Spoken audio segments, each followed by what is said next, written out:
right, here we are. Well, hello everyone, and welcome to another session or installation of Doc Talk. Today I'm very pleased to have Ron Holland joining us today to talk all things about boat and his career in the boating world. So let's go back to, I want to talk about, you're right, so you were, at the beginning, you were bound by the IR rules, trying to build within the space, but then eventually you start getting into, I think the first one was a 102, 103 foot boat, where you were now leaving. It was more like it was a sailboat, cruising racing sailboat. My take on all your challenges, as you said, you were bringing people on the table. How did you approach your people that you were bringing when you were when you were doing these crazy spars and you were pushing the boundary where people didn't even think was possible? How did you introduce and bring these different stakeholders and not have them like glaze over? Was it your brand and they thought, okay, he's pulled it off before, we can keep pulling it off? How did you bring these people into the fold to be willing to push their own limits? Like, how did you get everyone to be on board to tackle these crazy, what appeared to be impossible challenges? I'm thinking that my comment about don't be afraid to ask for help is a big influence on this subject. Because sailboats, the design and building of sailboats is the most complex thing humans have ever made. I mean, airplanes, piece of cake, static height, static speed through the air. Sailboats have got to encompass totally diverse conditions. So it's the most complicated thing you can design. Train, easy. Cars, easy. So because I had no trouble asking for help, I could get up to speed quickly in areas that I wouldn't be familiar with. There you go. And that's it. I mean, it's crazy because, I mean, obviously you have doubters. And what even surprising is the test was the first sale. Like, you think about product development now, and you think about probably, but now the owners are on board. Like, they're putting out, remember we put out the Spinnaker for the first time. I think you were in the Netherlands on that lake, and they're like, let's just go. And it was like, there's no testing. There's not like, oh, let's send, the young kids to try it out. Like, you guys figure it out, try back, give me feedback, then we'll bring the boss on board. No, I mean, the boss is on board, inaugural. Let's put out the sale. Let's see what happens. It seems like everybody was willing to take risks. That was coming from the sailing experience. Now you could become a successful yacht designer, especially America's Cup, without having sailed, because you need to know about foils and the boats that I was doing, still influenced, are very influenced by my personal experience sailing yachts across the ocean. So, I mean, that's a fun story.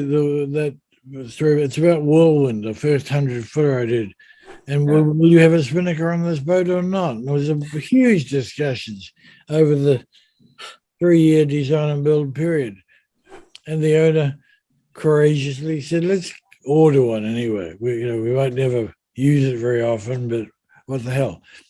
So that first day sailing, we couldn't resist. Yeah. I love it. I think that's why I said audacious could be the name of the book. It was like, let's try, let's see. I think it's something that's just recurring on so many different themes.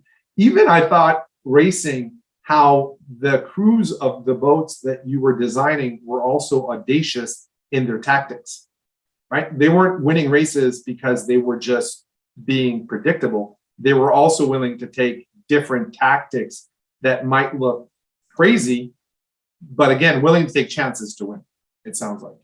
That was another sort of theme that I saw from the crews. They were just not settling. They were constantly wanting to win and finding a way to win.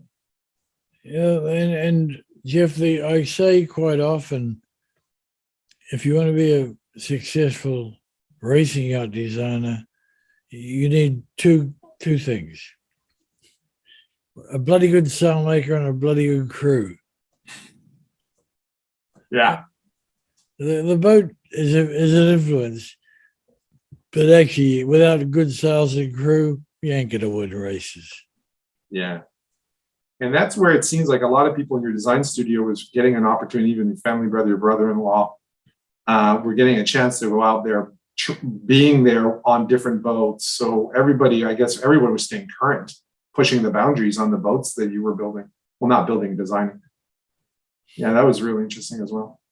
So where do you see, are you feeling that innovation today and within the racing design world is keeping at the same pace that was happening, like you were saying, in the heydays in the late 70s, 80s? Are you feeling that people today are also pushing the envelope? Are you still excited about the innovation that you're seeing others do and other peers? How do you feel about where things are and where things are going on the sailing front? Well, there's still, as there was then, there's still a separation between the racing performance requirements and then this huge market that emerged for big private cruising yachts. And there's pretty big differences. Now, when you ask this question, you got to go, hey, what about America's Cup? What happened? Look what happened. So these foiling, they're more flying than they are sailing. So I find that very interesting. I'm not involved in it. I'm not going to do those boats. But you have to say the innovation took a big jump, as it used to too, by America's Cup. See, America's Cup has crazy budgets. Sailing, yacht building and design doesn't really have any R&D budget.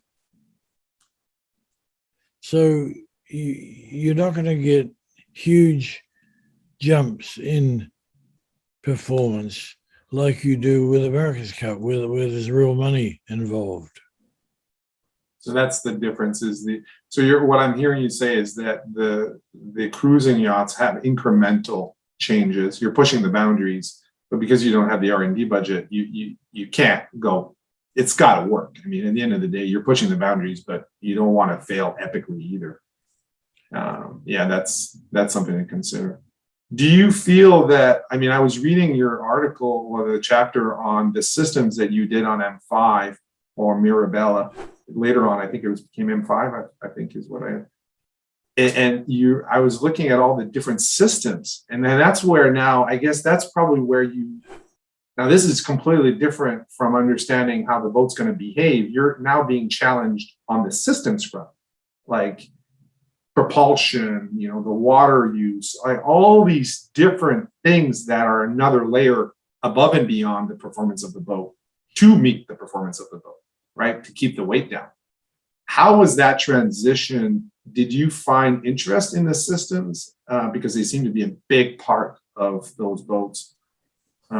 Did you find that interesting as much as the dynamics of the racing boats? I think the timing was the biggest influence. So I'd done this racing thing for 15 years, and I think I was just ready for something different.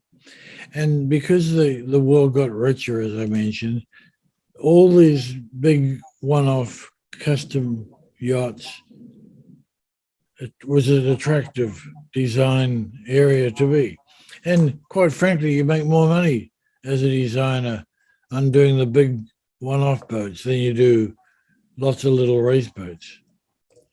So that was a kind of conscious decision to dive into these 100-foot plus private yachts. Yeah, it seems, and that's where, again, we do the same thing here, but I'm in a much smaller, we're doing lithium. It sounds like you were using a lot of things that are now pushing the boundaries, like you were even talking about LED lights, like at 2008, 2009, you're pushing the boundaries. And I'm seeing this now, we're 2021, and we're seeing the trickle down. Like there are certain aspects of that that then start applying to cruising boats. So that innovation is, in the end, doesn't seem approachable to everyday people, but it does come down and does benefit because lithium now is not uncommon anymore, and it's, people are using it. So the early adopters really paved the way for the rest of us. Was that a big part of your design shop, having all those systems built? Were they all spec, or was the yard doing more? That became a specialist area. And so some of those systems area was more the builder responsibility and their subcontractors. So I don't know about electrics. So I haven't been very influential in my yachts on the electrical stuff. That's become more of a builder specialist subcontractor type of thing. Yeah, a big part today, especially really big part. Tell me about your own boat. I read the chapter and I thought that chapter was also, again, to the theme of, despite everything that was happening around you and the slowdown, you still committed to building your own boat at a time when things were they weren't perfect for you at that moment, and you did it. Tell me how that process of finally coming and designing your own boat, and what was it that was important to you, and like, how did you go about, because everyone dreams about doing something for themselves. How did you go about, with all your knowledge, deciding what you were going to do for your own boat the first time? I think it was a 72 footer that was being built in New Zealand. Yeah. How was that? Well, I felt I needed to do this, even if I couldn't afford it. I was lucky to have a partner that agreed that what I would like to do, he would like to do too. So that made it possible. When I look at the boat I did, which is called Golden Opus, it's a pretty conservative boat. There aren't that much high-end, innovative yacht design things. It's fairly classic. I mean, it's unique in as much as the rig, you could sell it on your own, and that says a lot for a 70-footer. But I'm kind of surprised how conservative the boat turned out. Wow, it's a nice boat. It's classic. I have this picture in my mind. It's a real test on how good your yacht design capability is. When you get in your dinghy and you row away from your anchored yacht, do you like what you see? 100%. 100%. So my Golden Opus boat is perfect for that. But it's not using innovation to the extent it could have. But it's a trade-off, right? I mean, you don't have to push the envelope. I saw the lines of picture in the book, and the lines look absolutely gorgeous. And you even have inside helm and the raised pilot house, right? Inside that boat, I think, if I remember the images. Pilot house boat, yeah. Yeah, that's also big nowadays as well. And you're right. And you talked about the crew, the difference between a racing and a cruising sailboat, where the visibility. So was that a big distraction for you, building your own boat? Was it hard for you to think about other things while you were building your own, or did you just know the concept and it was just more a matter of execution? So I was doing no race boats at this time. So my attention was on personal cruising yachts. And there was a business angle on the Golden Opus project. We built two of them, and so we sold one.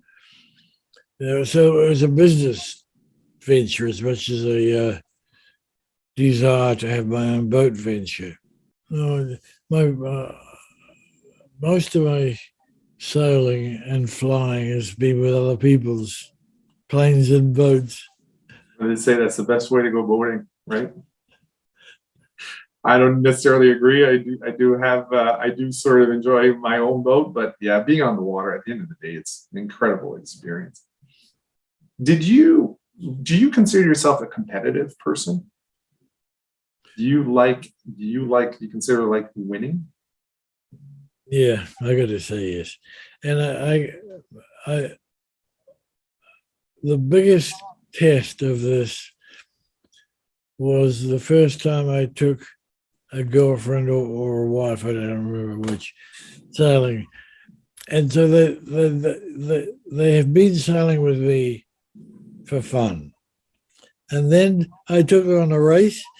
They saw me as some crazy, the change of character is embarrassing. No nonsense. No nonsense. Just driven. I Yeah, love it. I mean, I can see it now looking back. How I would give a girlfriend a full sense of security about this is a nice guy. And you get me on the race course, I'm gonna beat those fuckers no matter how. It's funny because when you read your book, even though you seem very driven to win, the book doesn't, again, the way that your competition level is really never taking it almost personally. It seems like what you would want, right? You enjoy the journey, you're pushing for favorable results, and you learn from your mistakes, and then you keep innovating. It's from the outside, it looks like a good way to do it because the journey has to be part of it. Like, otherwise it's too hard. You beat yourself so much. There's so many factors at play. It looks like so many factors. Yeah, it's really amazing. Now, you also at the end of the last few chapters of the book, you're condensing everything that you didn't talk in the first chapters. It looked like there's so much going on. You also ended up going and building motor yachts. You were saying, started off the paragraph saying, you went almost to the dark side. How was that for you designing? I think it was Marco Polo, the one that was, I remember the shot in Hong Kong. Yeah. The picture in the book. How was that for you designing a motor yacht after designing so many sailboats? Well, the first reflection on this is that I'm a really slow learner because motorboats are 95% of the market. So it totally blows me away that I have done my 50-year career in under 10% of the boat market. Okay, finally, after 40 years, I figured out I better do motorboats. And they are an interesting challenge. They are easier to do because there's less complexity on a motorboat than sailboat. But it was another challenge. And I was ready for another challenge. Like the trimaran, sounds like the one Yeah. you did the, I think that one was the Cote Cote Cars yes. GP. Yeah. And when we did that boat, this was an emerging sector of the yacht racing field. And I remember making a conscious decision not to pursue this because it was a financial decision. I was getting the opportunity to do these 100-foot plus boats. And there was way more money in that than the complexity of a racing multi-hull. Mm. So I that was one of my strategic decisions to not pursue that. And also they were tipping over all over the place. They're capsizing and breaking up. And so if you want to, it was not really a sustainable business. It could have been, as it turned out, but it was easier to create a sustainable business from the big personal private yachts. But it was even on that one though, when you took on that challenge, the way that, again, what you did with the rig, it sounded like you were talking about the hull, putting more buoyancy. I mean, you were still willing to push the boundaries of what was considered the norm of the design of trimarans, right? So you're always asking yourself, how can it be done differently? I mean, that's the resounding theme too, is, again, that audacity, right? Like, don't let the others influence you. What can't be done, find a way, try something different. Yeah, and That was inspiring. the Cote cars was the first multi-hull that would go upwind like a normal boat. And we did that boat at the same time I was doing the maxi races, Kilo and Condor. And it was pretty amazing. A 65-foot multi-hull would go upwind faster than Kilo and Condor. And because we were the first people to put a proper rig on a multi-hull, they were very low aspect ratio rigs, the first guys that were racing across the ocean. And we put a decent centerboard. It was a bit like a racing boat keel on it. So they were both innovations, and they won the Round Britain and Ireland race with it. But there was more interesting, these 100-foot boats. That was really fascinating. And I think that's because I've always been in love with sailing ships. So I love the idea of big boats under sail. Yeah, like those T-clippers, one of the paintings you had commissioned. I remember seeing one of your presentations. That seems to have really fascinated you, right? Those you're talking about their speed, their size, how much crew they had. Like, it seems to be sort of your anchor. You're putting that in the back and you're going, okay, here's where we're from. Here's where we're going. But you're always giving reverency to the past. One of the things that I had a lot of fun with was eventually I got to sail on one of these, the US Coast Guard. Oh, yeah. And so I've had the opportunity to sail 3 times on that boat, and that was like a dream come true. When I was a kid sailing my 7-foot dinghy around, that's where I wanted to be with Captain Cook. And now you're in Vancouver, one of the places that they landed, New Zealand being another one eventually, and then they made it. Well, Cook, I don't think he made it here. Vancouver did it because he went further north. Yeah. So what about, that was the one thing, it seemed to be that a lot of builders were building aluminum, and with Mirabel, you were really pushing the composites. And you were talking about, what was interesting is how you were able to obviously vary the hull thickness at different points. But a lot of the builders were doing metal. Was that a hard push for you to get the owners and the yards to agree to get to that scale on the fiberglass hulls? We were certainly limited by the number of builders willing and able to do composites, which actually surprised me.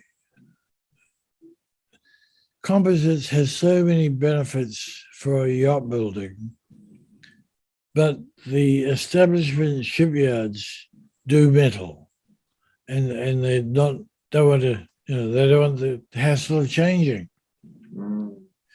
So that means you got to paint your boat. If you've got a metal boat, you got to paint it more often than a composite boat. Rust. And for a 200-foot yacht, that's serious money. Oh yeah, especially making you look good. How hard was it? The concerns about the rigs. I mean, you start your journey and you look at, you started around, I think it was an 82. That was an IRC. There was one of the racing boats, and then you went to that 102, where the rig started getting, people were really doubting that it was possible, and then it went further. Like, as you were pushing the boundary with the rigs, did you feel that at one point you would meet a challenge that couldn't be met, or did you always know that it was just find the way to achieve it? Yeah. Or were you in doubt that it was even possible? It's always say yes, then figure it out. I love it. I love it. Love it. I mean, I've got a really cool story about this.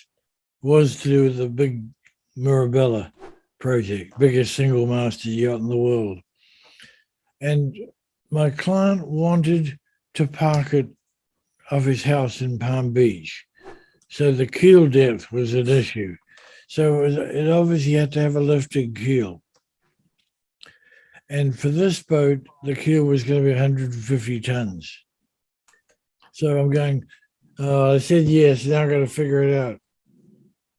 So I'm talking to an engineer friend of mine, hoping for some help.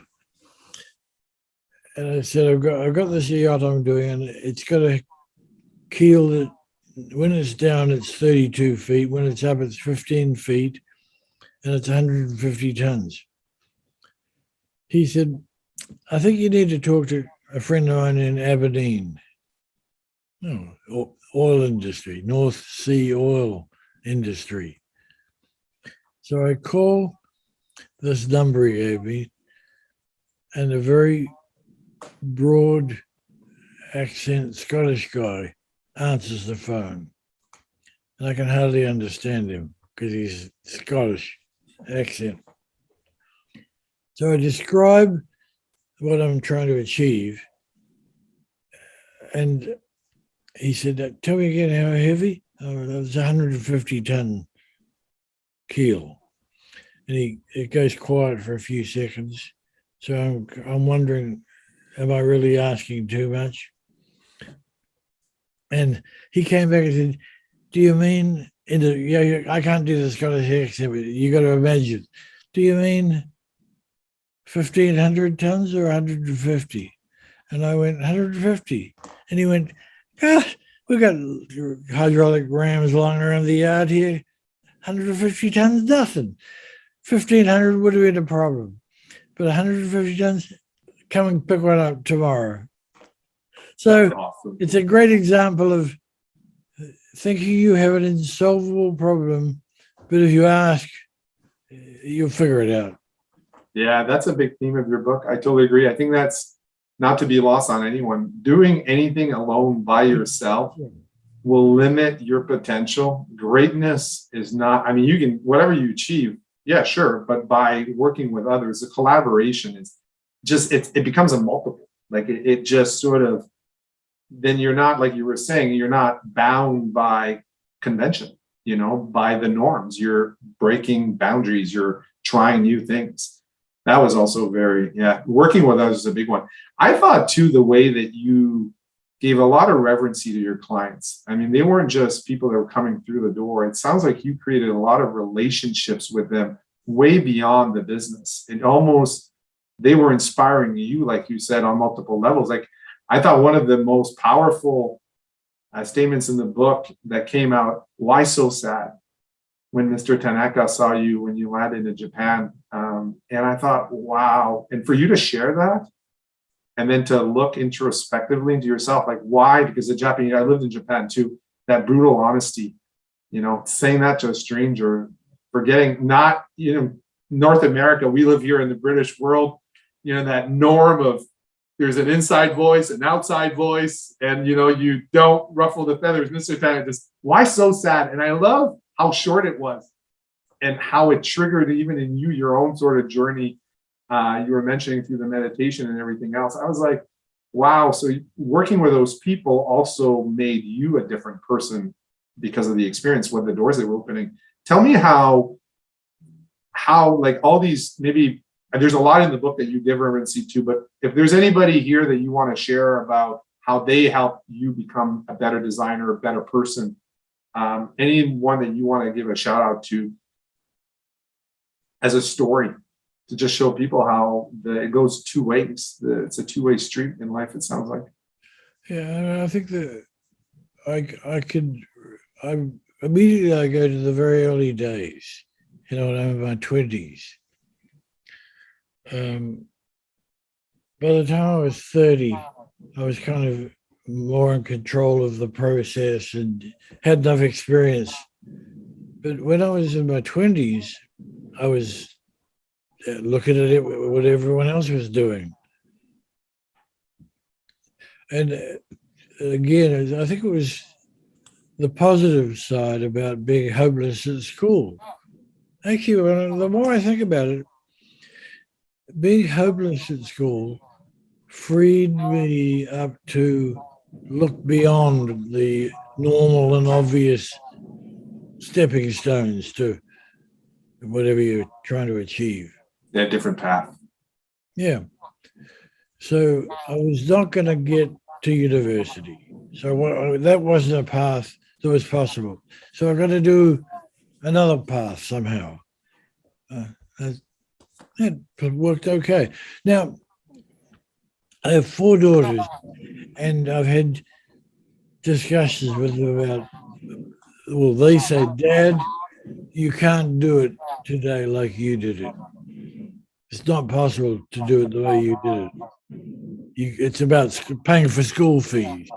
So, the big discussions about, I want to go to university for another 20 years. Will you pay? So, first of all, I reflected on this. Dad, you can't do it like you did it. I'm not sure. Now, it's different for sure. And everyone is doing the academic way. But I think it's still possible for some kid to do his own way and then figure it out.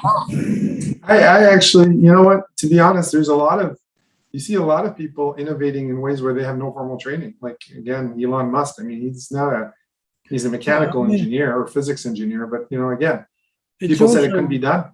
Yeah, and a partial example besides Musk is Larry Ellison, Gates. I mean, most of these guys didn't follow through completely the academic way.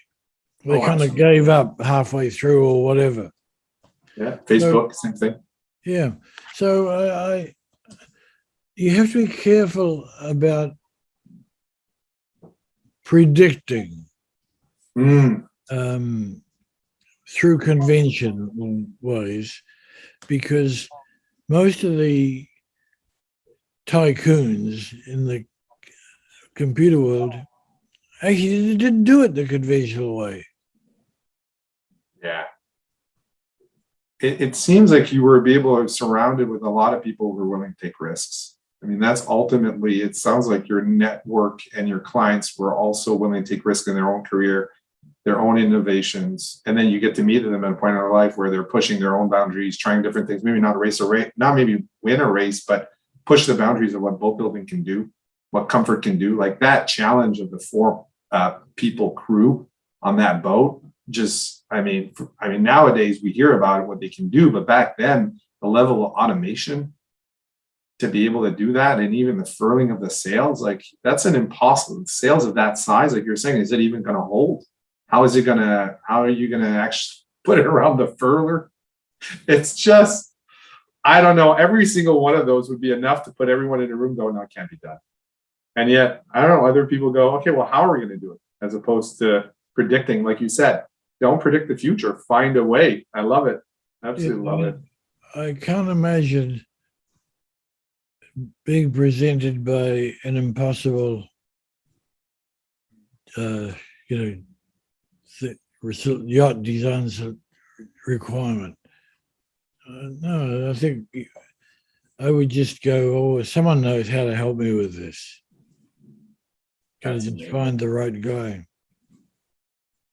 When you wrote the book, and I want to respect your time, it sounds like you were writing the book, share your story, but to me, it also sounded like you were trying to inspire others. Like the whole thing about saying yes, your own, I thought when you were talking about, you not being able to pass the aviation exam, I thought sharing that was really good too. A lot of people, would have setbacks, or they think they don't have it, that they, compared to others, they don't have it. It sounds like you're showing that there's many ways. If you follow your heart, follow your passion, and you say yes, to me, the book was also inspirational. It wasn't just your story. It was your story as a way to see how the world, don't be told that it can't be done, drive. I mean, you worked hard, clearly, and you were saying a lot of sacrifices for your passions. But to me, the book came across as also inspirational. What was your motivation to write the book? I think teaching. Mm, I think it was why did I do it? Partly it's because it's doing something you haven't done. I like that generally, mm, But now this is my take on me. So it's a pretty interesting case because it looked pretty bloody hopeless when I was 15, and it turned out perfect. yeah.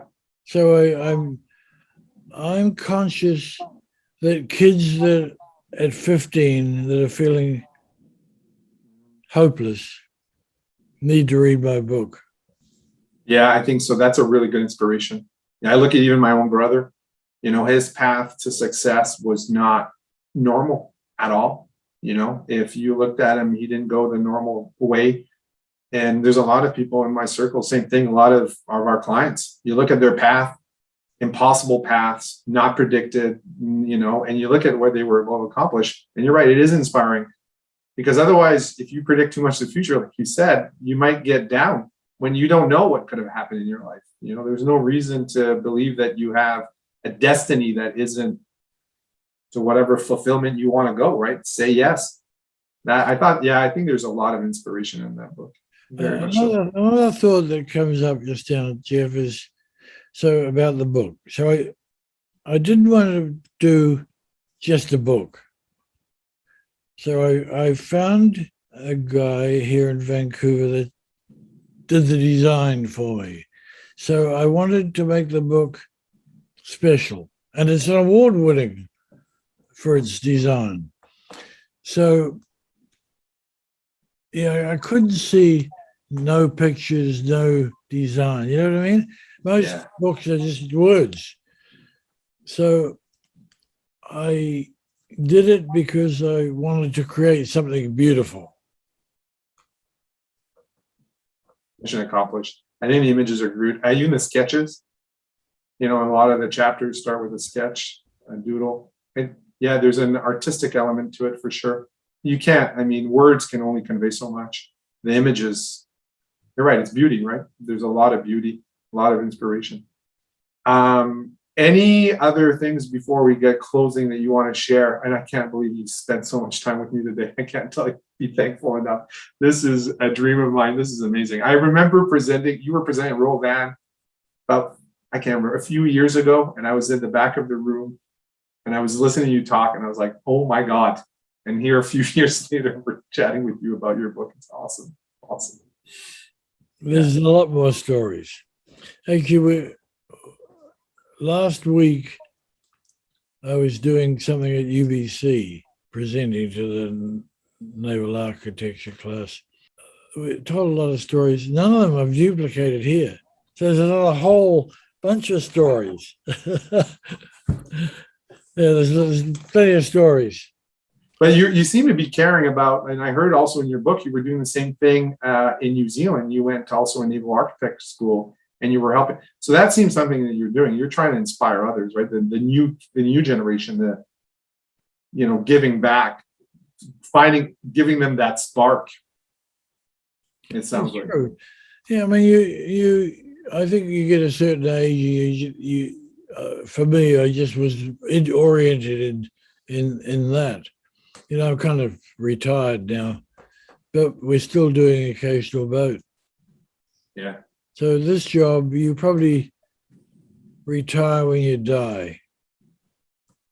It's beautiful because it's a passion, right? It's not a work. It's like some of my clients were farmers. They said, never worked a day in my life.